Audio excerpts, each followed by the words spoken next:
So what's one thing that you could share with someone who doesn't believe in climate change? How would you convince them to change their mindset? I wish I had the answer. If there is something I can do to get everyone to start believing and realizing this is important and changing attitudes, I would certainly do it.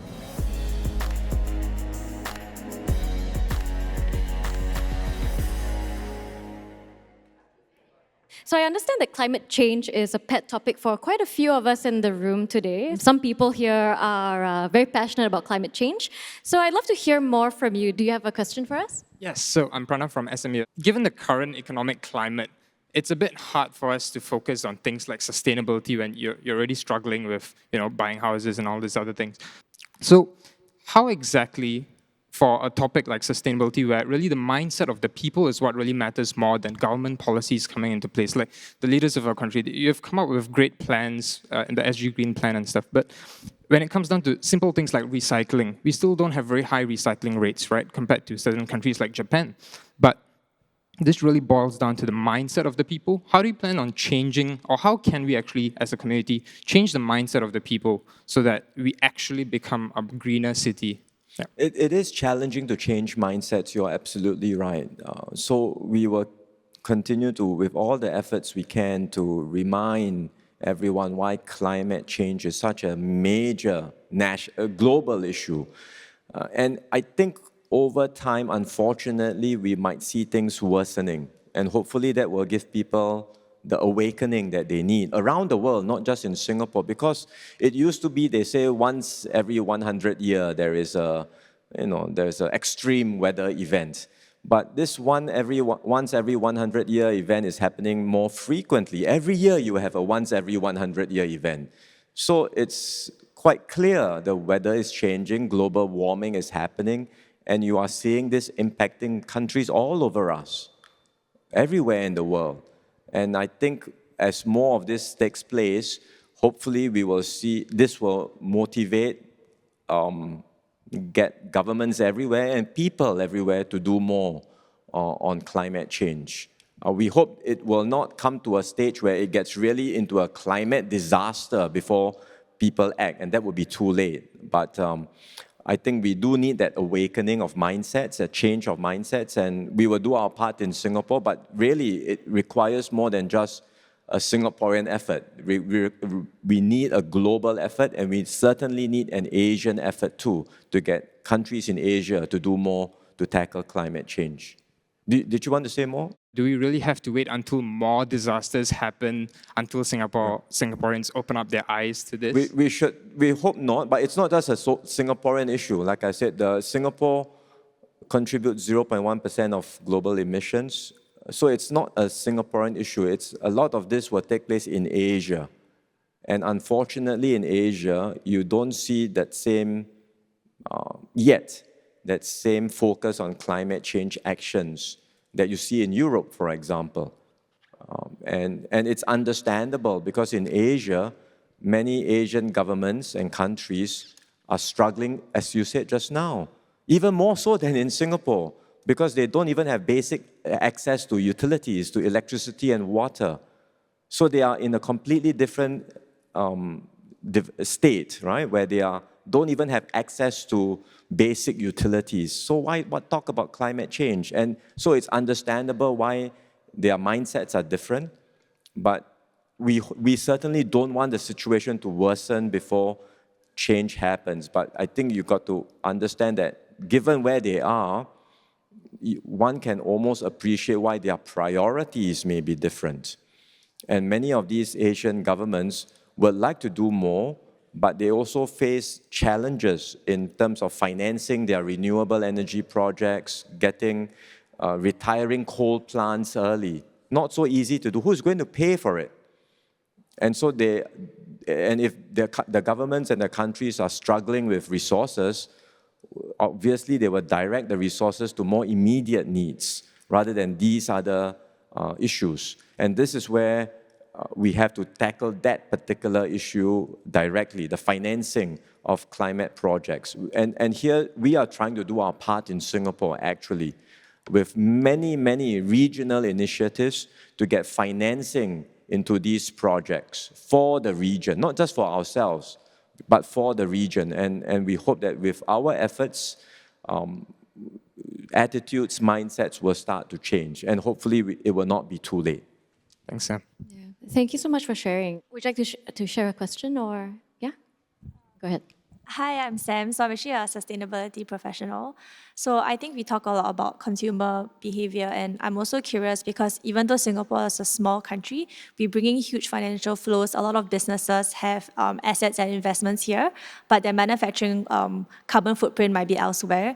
I would like your view on how, as Singapore, we can influence this, because even though we have low carbon footprint, as someone who goes to East Coast Park very often, in 10 years, I've seen the rising sea levels, and it does get me thinking as well, how as a country can we make sure that even though regional officers are here, how can we influence a more positive impact in the region? Yeah. Absolutely. So the key is not just what we do in Singapore. The key is how we can influence the region.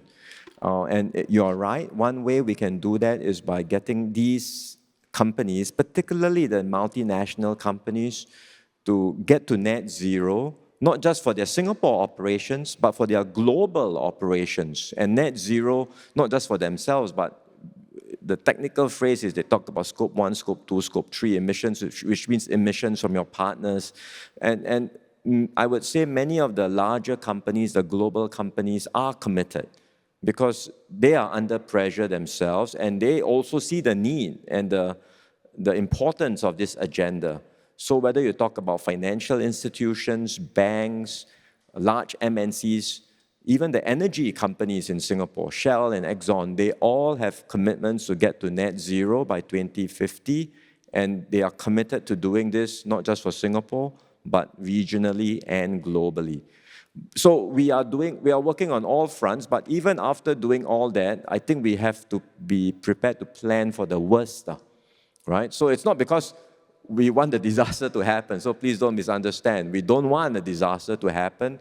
We hope we don't have to rely on bad events to catalyze change, but we also have to be realistic that despite all of these efforts, perhaps things may go wrong and sea levels may rise. And that's why, besides planning to cut down emissions for ourselves and helping the region to cut down emissions, we are also doing what we call climate change adaptation, preparing for the worst case scenarios, which means putting in place protections all around Singapore to protect ourselves against rising sea levels. That's a major endeavor.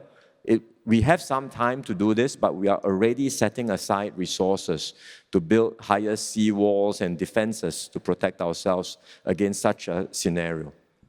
Yeah, thank you for sharing. That's also very reassuring to know that there's a lot of efforts being made both in the local and regional level. So I wanted to find out more from you, DPM.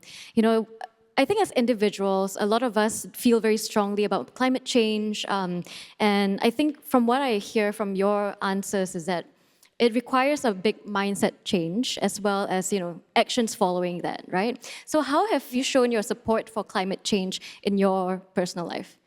Well, the key to this is to be able to reduce your energy consumption. So you may say, well, what can we do as individuals? Well, there are simple things that I do and all of us can do. Look at your appliances. If any of your appliances are energy intensive, or you can switch to more energy efficient appliances, be it the air condition, the fridge in your home, start doing that. That's what I do for my own home, and you will benefit because you will immediately see that your energy consumption is less, and therefore your utility bills come down as well. So that's a very simple thing to do.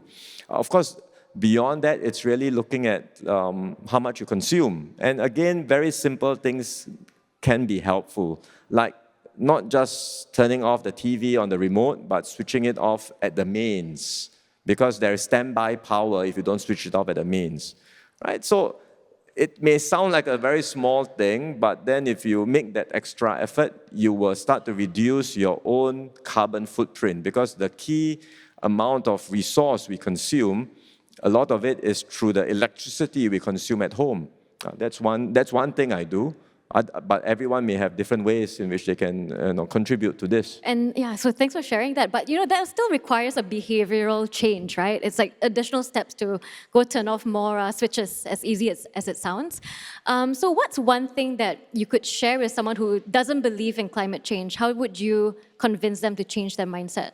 I wish I had the answer. I mean, does anyone have any answers to that? If there is something I can do to get everyone to start believing and realizing this is important and changing attitudes, I would certainly do it. But I don't think there is such a silver bullet. I think it takes a lot of encouragement, a lot of persuasion, and sometimes I think the negative examples do get people to wake up and realize this is happening, but we hope, as was mentioned just now, we hope not too many negative examples.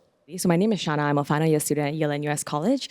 My question is, how does the government navigate that tension between recognizing the need for housing whilst also wanting to conserve the biodiversity in Singapore? I'm thinking of instances like the clearing of certain sections of Dover Forest to build BTOs. And also, how can we kind of foster a closer relationship to nature and appreciation for biodiversity in Singaporeans that isn't so sanitized? Because I think right now we're very used to very controlled interactions with nature. And so sometimes you see a wild boar appear in your estate and you're like, oh dear, what's going on? How can we change that mindset? Yeah, well, mindset changes are the hardest. So we can talk about mindset changes, but clearly in terms of protecting biodiversity, we are committed to it, which is why, I mean, yes, we may have to do some clearances, but even when we do some of these, we do it in a very careful, thoughtful manner. We do an environmental impact analysis, and we make sure that we protect the core biodiversity. And that's our commitment, which is why even with all the demands for housing, we're not going to clear our central nature reserves and then remove all of that. I mean, we could, if you say you want mature estate, then the core, just strip away, build housing. But no, I don't think that's a trade-off that people will accept. And that's not a trade-off we will want to do either. So we will continue to manage this very important balance. In fact, we think if we are thoughtful and deliberate in our long-term planning and optimize the use of spaces in Singapore, we ought to be able to accommodate our housing needs and at the same time expand our green spaces. So it's not one or the other, we can have both. We can realize all our demands for housing, for commerce, for business, and also expand our green spaces in Singapore and link up the green spaces more seamlessly so everyone can enjoy parks near to their homes. So we will certainly do that. The second point is a different one. How do we manage then when we have more green spaces, there will be more interactions with biodiversity between humans and animals. And how do we manage those? That's not so straightforward because if you happen to be the victim, let's say a wild boar comes around and attacks your child, you will be very unhappy, understandable.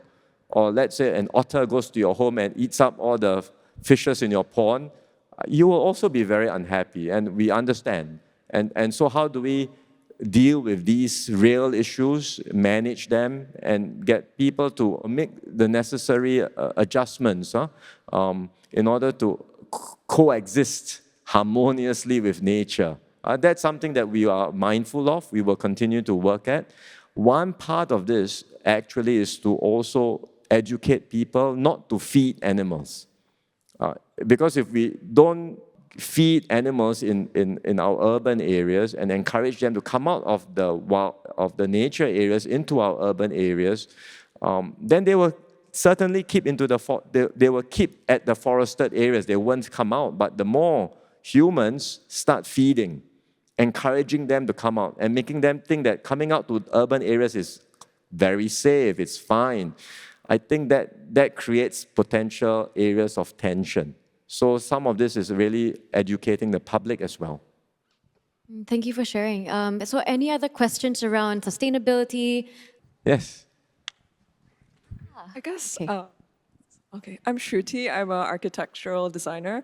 I guess my question links back to both sustainability and constant Okay, living. both. So I think that I often find that sustainable products or sustainable branded items are often expensive and unaffordable for someone of a lower income group.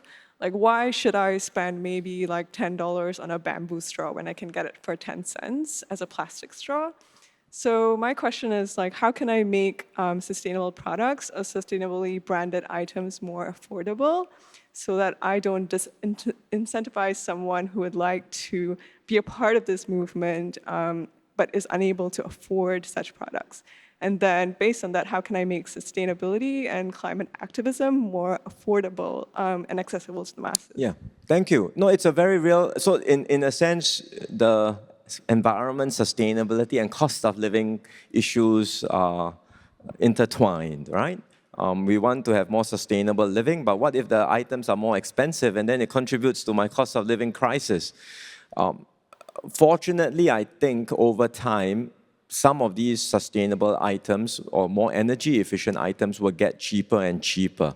It already is happening. If you think about renewable solar panels, used to be very expensive.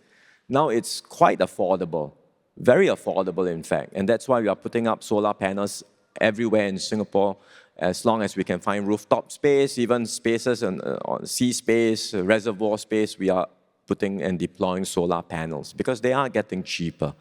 The same goes for energy efficient appliances. They are more affordable now, and even if they are slightly more expensive than the not so efficient appliance, over time, because you use less electricity, you will get more savings. So it makes sense to purchase some of them. Or take the idea of electric cars. Used to be much more expensive, but we are giving a grant for cleaner vehicles, and the cost of electric cars has also been coming down. So we are committed, therefore, to phasing out internal combustion engines by 2040, hopefully earlier. And then by then, all our cars in Singapore will be cleaner cars, maybe electric or something else or hybrid, but certainly cleaner than today's cars. So I think it may not be able to, this may not be possible for each and every item, but for the big items that do count towards reducing emissions, I think we can, through just the sheer economics of it, bring down the price. Production scale will increase globally and the prices will come down. And even if there's a bit of a gap, we can, through government incentives or government policy, close that gap, either by providing an incentive for the more sustainable item or by making the more carbon-intensive item more expensive, which we are doing through a carbon tax. You didn't wake up and like, I want to be DPM right now. No, I certainly didn't.